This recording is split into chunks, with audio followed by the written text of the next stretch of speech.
heels on my tippies. Don't say ain't Gabbana, that's on my titties. How me bet.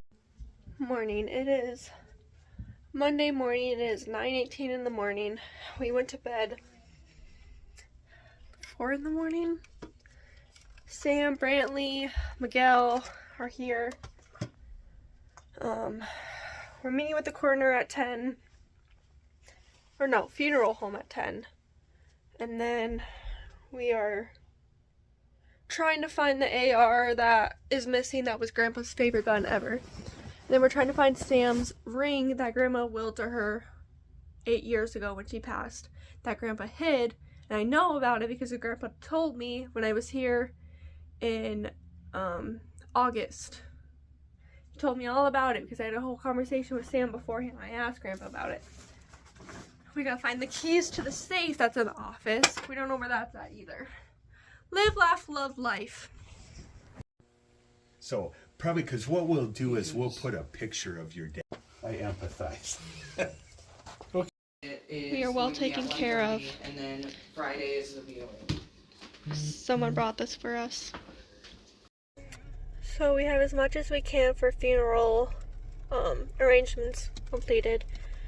We went and picked up some cleaning supplies because Sam had to throw away quite a bit. So we did that. We're getting,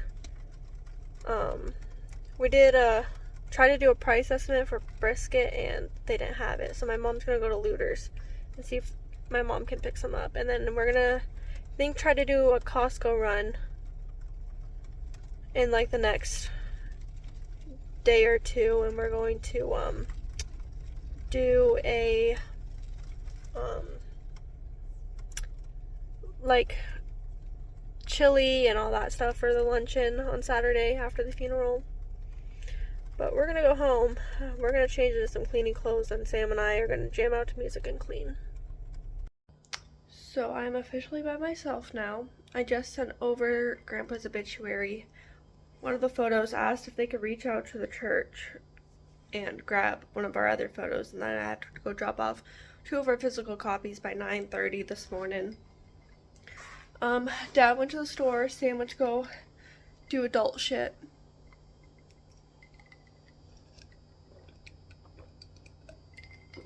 And I'm tired. And dehydrated. But I am going to shower. And then, I am going to get ready to go drop off those photos. So I just dropped off all of those photos. I'm about to go find coffee, but I don't want scooters. I want like an actual fucking coffee. So we're gonna go find coffee now. This is what happens when your grandfather is a wood hoarder. To the dump it goes. There's only 3 of us. But Grandpa had 2 vehicles. I have a vehicle, Sam's Jeep, Dad's truck. We're all parked like dipshits. Keep the dog away from the road, okay?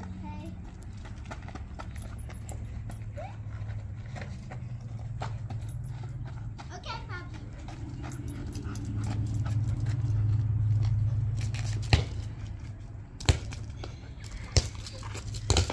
The neighbors' dogs are so cute. Great. Okay, so I just finished watching this documentary. I guess it's almost done. And I am gonna go to bed here shortly. It is 1 in the morning. So there's that. We got Domino's. So I ate all but 3 of my Parmesan bites, and I had 2 of these guys. It is Wednesday morning. Sam and I are heading to Sioux Falls so I can go grab the shit from my apartment that I need. We're also going to Costco, maybe Sam's Club, I'm not sure. I know Costco at least. And we're gonna go pick up all the food items we know we're gonna need. So there's that.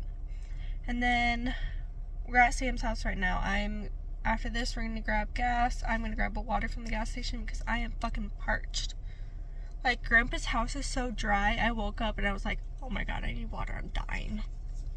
I know Brantley was the same way. He goes, Mom, to Sam.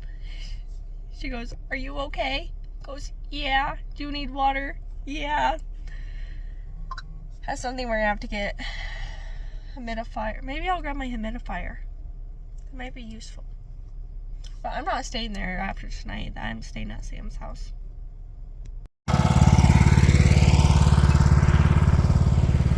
Donation.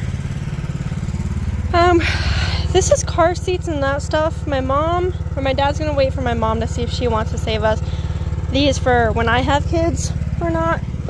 I could care less. And then that's garbage. We're cleaning out the shed because we cleaned out. This was horrible over here. It was full of a whole bunch of old wood that was no longer needed. So we've been working away. I'm dirty. I have a new best friend. I'm gonna try and find a spray bottle. Look how cute he is. He loves me. We're besties. Look at that. He's so cute. He's my grandpa's, or was my grandpa's neighbor's dog. Look how cute. We're just vibing. Yes, we are. We're just vibing. Oh, we're gonna act like that. We're so silly. Oh, he's gone. And he's back. We're having a blast. Huh. See, we're having a blast. Grr. You're so sweet. You're so sweet. Oh, is that your brother? Look at that. We got another one. We got the black person. Oh, hello. Oh, hello. Hi. Hello. Oh my goodness. We like ears. Okay, we like ears.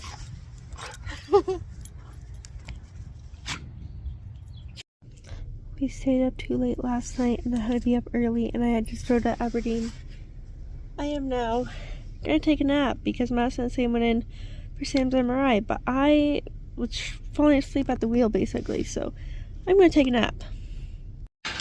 I got steak and shrimp. What did you get, Maddie? Chicken. What did you get, Sam? Scallops.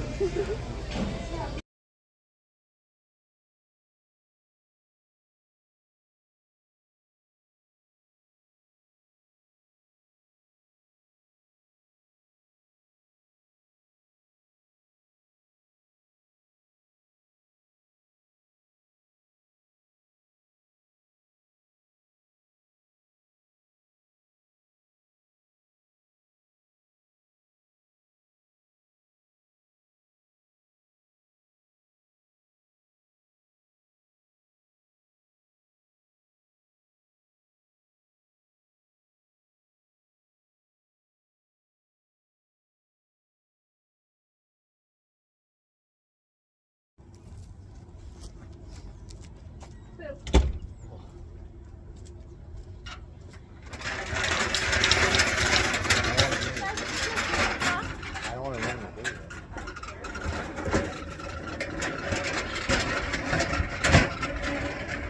Can't get it.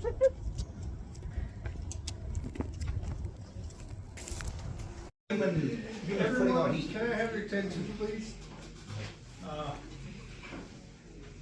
Everyone here, I can't say thank you enough for all the support all of you have given. You have no idea how big that empty hole I have in my chest, and all of you helped fill that. None of this would be possible without the team effort that everybody has put together and has participated in and helped making all this happen. 'Cause there's no way I could do all this by myself. Special thanks to the people that were here behind the scenes before everybody got here. You know who you are.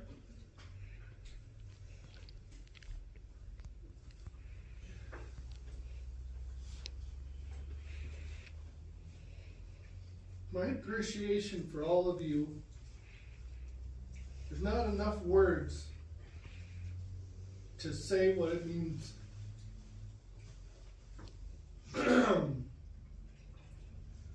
Dad was an individual who participated in life. So many people out there, they sit on the sidelines. and they just watch the world go by. Dad was never that way. And I'm so thankful for all of you that don't choose to sit on the sidelines. You all choose to help. You all choose to participate. And you're all loving, caring people. And ultimately, that's what family's about. We all help each other and we all support each other. From the bottom of my heart, thank you to each and every person here. All of you that have traveled so far to pay your respects. We have people from Ohio, Tennessee, Texas, Iowa, California, should have been Washington, Wyoming.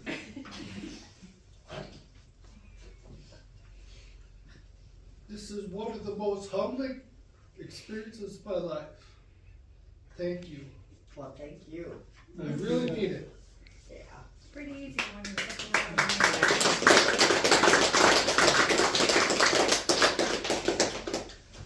A special request by the funeral home.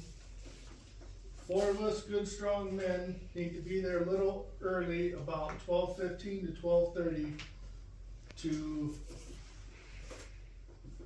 help move Dad. So amongst us, we need to figure out who those people are to be there ahead of time to help. Dad, it's the grandkids, the men grandkids, Jonathan, Rawson, you, and the boys, and then... But it doesn't necessarily have to be pallbearers. We just need to have a few people there a little earlier to help. So, that's all I have to say. Would anybody else like to step up here? We're not doing anything other than 2 grandkids that are gonna say something at the service. So if you wanna say something now, we're kinda limited on time. I'll go first. We wanna make sure people have the opportunity. Lots of Rick. My best dad anybody would want to have. But one memory is especially sharp. Dad used to have a yellow-green F-150. Had 2 gas tanks in it, long bed truck, and I was standing on a ladder next to him, and he was doing something with the engine, and he was explaining how the vacuum works and how the water flows and how this gets hot and that cools it down, and oil pressure and all this other stuff, and it was just going all over my head. So I remember saying to him that, wow, the engine is just incredibly complex. Wow, all this is going on at the same time? And then he said, I don't think he planned this. It was almost slow, but it was interesting that the sort of wonder stole into his voice, the way his tone changed. He said, yes, and think of how much more complex the human body is. So that was a pivotal moment for me, and that was foremost in my mind when I got the call to be trained and be a nurse. And so I went out there into my books and my teachers and to find out how complex the body is. And Dad lit the spark. So that's my memory pin. Good job, Jason. Everybody. Oh, yeah.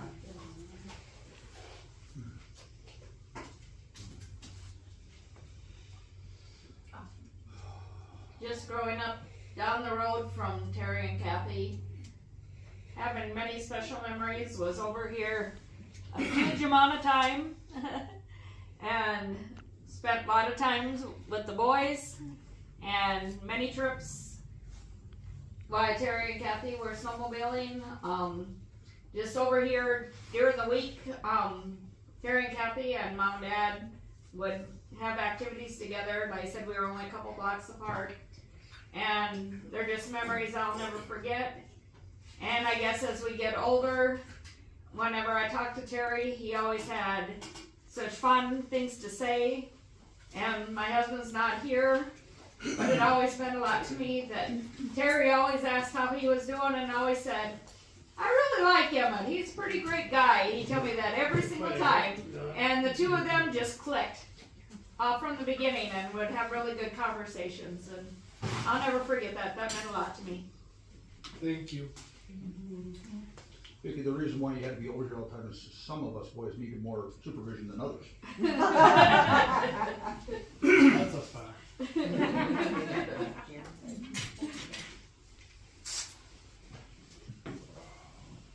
Memory, but every time I was around him or anyone, I noticed that he was able to always give off the energy of love and being there for someone no matter what. He was there for everybody. Yeah, he like was. everyone felt it. It didn't matter who you were, didn't matter if he knew you for a long time or anything. And I think that's a really good thing for us to remember. Yeah. He used to talk to me about Kathy all the time. She was the love of his life, you know, and he was never, ever gonna see anybody else, except, you know, after Kathy passed. It's just, she's my wife forever, you know. He went out to her grave all the time, and he would send me pictures of what he put on there this time. And so they're together now, and that makes me feel good because they really loved each other. And Terry was so loyal and loving about her. He was. And he's got my gratitude forever because of how he took care of Kathy before she passed. You know, he took care of her meds, he made, you know, appointments, everything. He was really, really good to her. So that means a lot to me. And I'll always think about him and think about that. Between him and Kathy, they love that dog so much. Really. Buried the dog right off on top of Kathy, and now Terry's gonna be right next to it, so. Yeah. Feels like they're finally gonna be completed in a way. And don't forget Yeah, it those- makes me feel Yeah. good to think that they're together. It does make me feel He's happy right now. Yeah. He's very Yeah. happy. Yeah. The rest right. of us well, are sad, Yeah. but he's, you know, he's his skinny self in his 30s with his sexy side beard, with this beautiful life. And they're just both healthy and just really happy. And he's talking to my dad about farming and, you know, I know he's happy to see all of us here today, just spending time together, having Yeah. fun together, right. sharing drinks, sharing food. Yeah. and smoking meat. Oh yeah. He told me about the first time he met Kathy, and he looked at her once and he said, "She's it." He Oh said, my He gosh. just knew immediately. Yeah, That's they so met sweet. at the, if I'm right, at the college where they Right. both Right, go yeah. to The school. first time they met was in college. Mom was married to JR at the time. I think they only had like 1 or 2 classes together. Yeah. And that was it, they just kind of passed each other. But then years later, after Right. life happened to Right. Mom and JR, and life happened to Dad and Marcia, years later they reconnected and rekindled, and it blossomed into what it was. Yeah.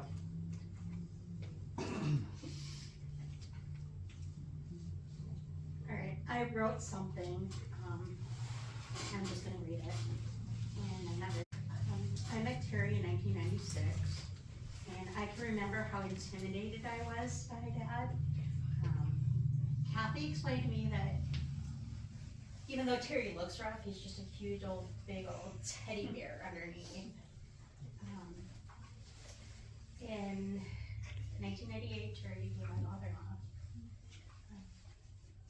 And in 2004, Terry's title changed to Dad when my own father passed away.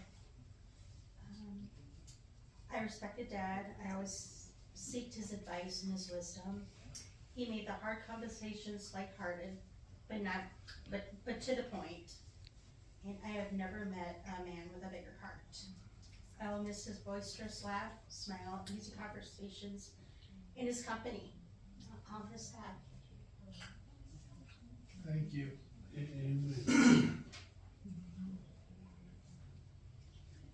He loved to cook and he loved to have people leave his food. He was always, sit down, I got this, I got that. He could make one hell of a homemade pizza. Oh, yeah, we talked about that earlier. Yeah, we did. I have the recipe and I made it with the exact same ingredients, but it's missing Dad's magic. Yeah, God forbid you say you ate earlier. Terry would come over to my place and eat, and then I'd go over to his place, but I could never hold a candle to his cooking. he was. He could even bake pies. He made them. Yeah. Chocolate chip pie. Cool whip Oreo chocolate chip pie. Yeah, Kitty's recipe, did he ever make that? Mm-hmm. Okay. Oh, Yeah. Multiple times. Kitty's pie was wonderful. Yes. And cowboy cookies. Yeah. Monster cookies. Monster cookies. Yeah, monster cookies, yep. Yeah. It's not what they're supposed to be called, it's cowboy. I don't know, they just had a ton of M&Ms in them. Yeah. It was M&M, Butter. butter, brown sugar, oatmeal, peanut butter was the binder. Yeah. Yep. I had pictures of when the girls were younger,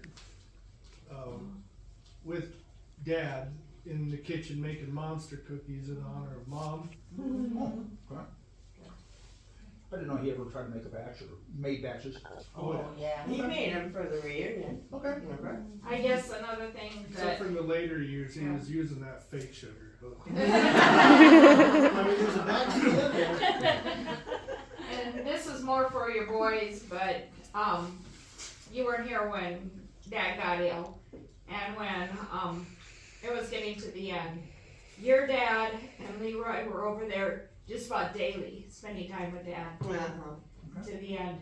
And I'll never be able to say. And, yeah. They broke the mold when they made my dad, and I tell you what, Terry's a pretty close second. Your folks and Terry and Kathy would come over to my place for Christmas Eve, and then we'd have Christmas over here and so, for years. Wouldn't miss that oyster soup at all, man. Yeah. Oyster soup was good. Let's do it. When it comes to Dad, I'm not sure if it was retirement or Mom leading him back to church. But the last 10 years or so, he was more open and more sharing and kind. In the last decade or so, I think the church just showed him that you can open your heart again and it's okay. And I'm grateful for that. So much. Because I got to see the best of my father.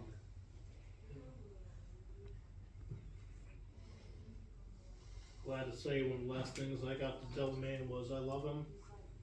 And one of the last times I got to spend time with him was at the shooting range of spearfish. Just having fun. He loved that. Yes, he did. Got to make my first bullet with him and Uncle Brent. Got to shoot as the last one of the day.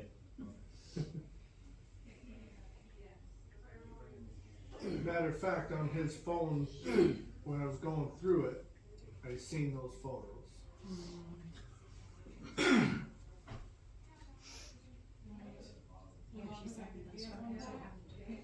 The church is sure gonna miss him, he done a lot of work over there. Oh, He took pride in it. That was very important to him. Huron's gonna be definitely worse for wear with him going. He fixed all the stuff that needed fixing, mowed the lawn, and did the snow, and everything. Whatever they need. Well, he did the snow so he could ride a snowmobile on it. Yeah. Yeah. With a snow blower.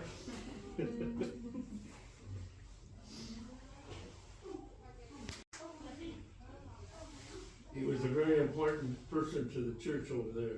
Yeah, I think so. They're already panicking.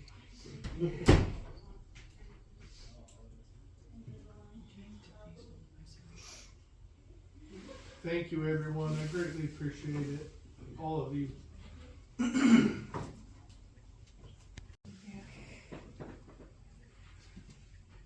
He's a happy man right now. Yes. That makes me feel good, really good. Our hearts are broke, but he's a happy man. See Kathy again. Yep. Well, he's gonna be right by where he wants to be. Yeah. That's our job for tomorrow.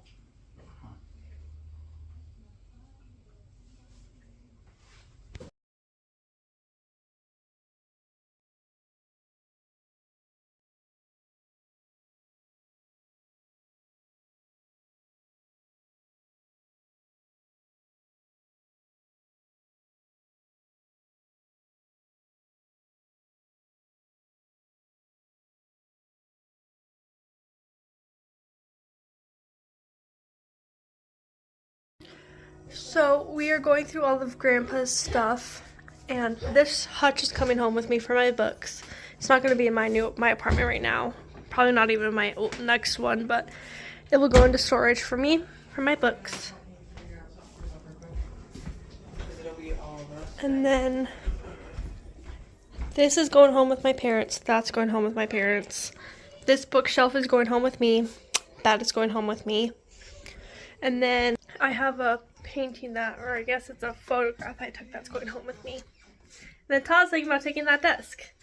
That one. Well, you need a 250, it's not bad. This is what I'm trying to get rid of the car for before.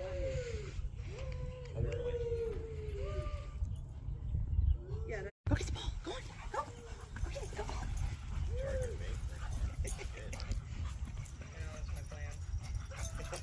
But I just got done cleaning out that room.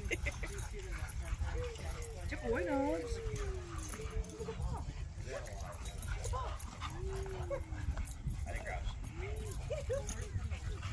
They're having a blast. You see, look at Raymond just a zoom in. Oh, you lost him, Raven. You're too fast. There he is. Over me a mail party. Raven! She's got some ponies. Oh, Go, there go. she is. There, get him, go, go, go. Look how sweet this boy is. He's so sweet. Look how sweet this little boy is, Tana. Keeping, he is so. He's begging, but he's still Were you cute. wanting that real? We are watching the vlog of last week that I posted because my mom and dad always watch it. And we were talking about, like, where my books are. If I was going to bring them back this trip or not. I didn't even get to go home. They came to me. They don't want their faces shown, so they came to me instead. Like a 2-hour difference, but it's fine. I still gotta see them. You know, I find it a little crazy. Like when my Nana passed away, she was living with my papa. My papa's still alive. He's still kicking. When my grandma passed away in 2016, my grandpa was still alive. He was in this house still. And now that Grandpa Terry has passed, it's like, I know I'll be here a few more weekends just to help Dad with everything, because we still have to do an estate sale and all that jazzy stuff. But like, this is really an end of an era. Like, Dad grew up in this house, Todd and Jason grew up in this house, the cousins grew up in this house, I grew up in this house. It's really it's really sad. And like, Sam really wants to buy the place, but we'll see. I'm not sure if she'll be able to afford it. We're not sure because as soon as we get pricing on this house, it's gotta be market value. And Sam's gotta put her house up for sale, and I'm like, it's not guaranteed that it'll stay in the family. That's really shitty feeling. Like, if I had the money, I totally would buy this place, but I don't have the money. Because I'm a broke college student. And, like, it's insane. Like, I literally broke down Sunday, and then I broke down for like 5 minutes yesterday after the service, after we had him like got ready to get put in the ground. It's kind of strange feeling. Today's Easter, but I don't feel like Easter. And like, it's just heartbreaking. And I know. So basically, what happened was he was doing yard work for the church on Thursday. He ended up sending me a text asking how I was doing on Thursday. I basically said I'm ready to be home because I was going home for Easter break. That didn't happen. And then he was doing his own yard work on Friday, and he has a pacemaker in. And it looked like he was getting in the shower because his hearing aids were out, and he was in the in the bathroom, like between like the toilet and the shower. And basically, it must have been instant, must have been a heart attack or brain aneurysm, and he went down, broke the lid off the toilet, was face down on the floor, had a big gash on his nose. His last pacemaker function was at 6:05 p.m. Friday night. Normally Dad and him talk every single day, so when he was blowing him off on Saturday, we were a little worried. And then Sunday, 13th, was Mom's birthday, and when we didn't get a call from him, that's when Dad had a family friend go over and knock on the doors. No answer. He had the garage code, so he could have gone in, but he waited for the police, so Dad called the police, and then they did a wellness check. They found him a whole 48 hours after he had passed. And of course we had to do closed casket because nature took its course. A whole 48 hours. And it's just strange. Sam and I took forever to clean that bathroom. And just think, these might be the last few weekends we spend in this house that I thought we'd have for years to come. I was only 73, almost 74. Anyways, that's the end of this vlog.